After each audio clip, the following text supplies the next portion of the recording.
Hello student, welcome to Shifton online class. Me Atfa Zarmeen from Shifton School. Today we are going to read a new chapter from your English course book written in March. Open page number 77.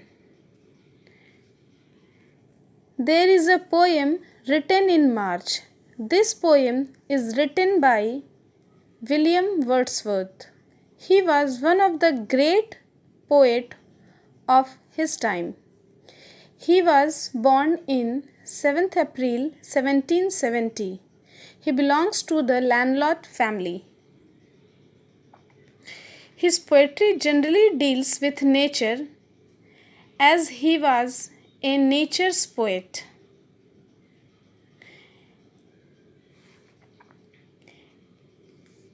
In this poem, written in March, the poet describes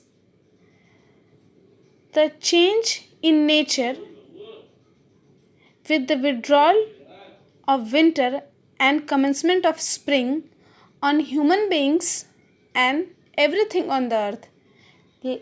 The poet wants to describe, means poet बताना चाह रहे हैं कि जब spring जाता है और winter आता है तो उसका इफ़ेक्ट इस अर्थ पे रहने वालों पर क्या होता है.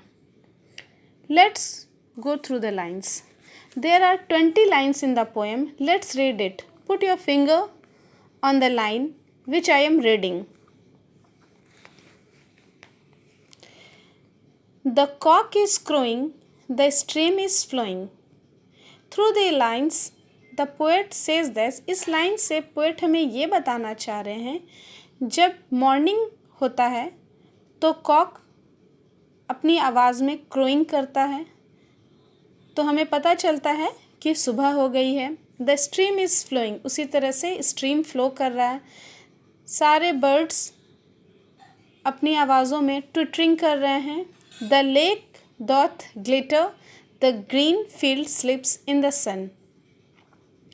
जो लेक है, जब उस पर सूरज की रोशनी पड़ती है तो वो चमकने लगता है, शाइन करने लगता है. The green field sleeps in the sun. और जब सूरज की रोशनी ग्रीन फील्ड पे पड़ती है तो वो ऐसा लगता है कि वो एक डीप स्लीप में चली गई है. The old and the youngest are at work with strongest. जो ओल्ड मैन है और द यंग मैन है, दोनों सेम एफर्ट से अपना काम कर रहे हैं, without competing with each other. The cattle are grazing, their heads never raising. They are 40 feeding like one. जो कैटल है वो कंटिन्यूसली ग्रेज कर रही है. उनमें इतना कंसंट्रेशन है कि वो अपना हेड भी ऊपर करके नहीं देख रही हैं. लग रहा है जैसे कि 40 फीडिंग, एक झुंड बना के सब एक साथ अपना काम कर रही हैं.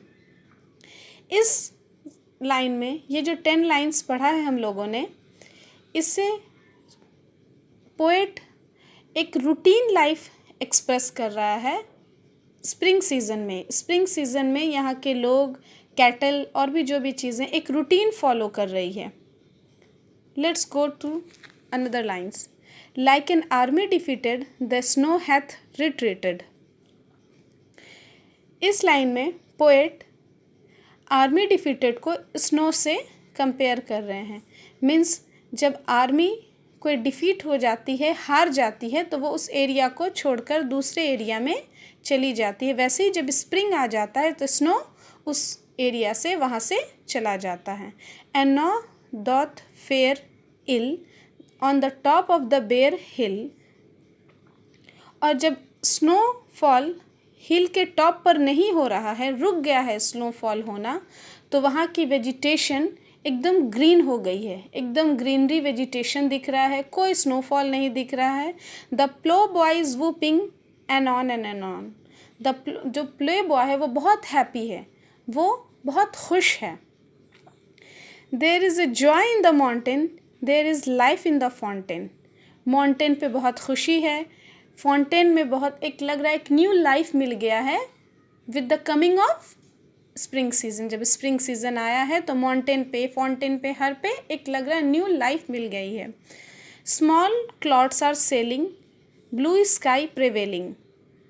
छोटे छोटे क्लाउड्स जो आसमान में हैं वो लग रहा है सेल कर रहे हैं और पर्टिकुलर जगह पे जाके पहले स्टे कर रहे हैं फिर सेल कर रहे हैं, ऐसा फील हो रहा है। Rain is over and gone. इससे ये पता चल रहा है कि री सीज़न अब ख़त्म हो गया है, अब नहीं आएगा, और हार्श सीज़न जो हम लोग फेस कर रहे थे वो अब जा चुका है और एक काम सीज़न, एक अच्छा सीज़न आ चुका है with full of enjoyment. Through these lines we come to the end of the poem. I hope you understand. Thank you.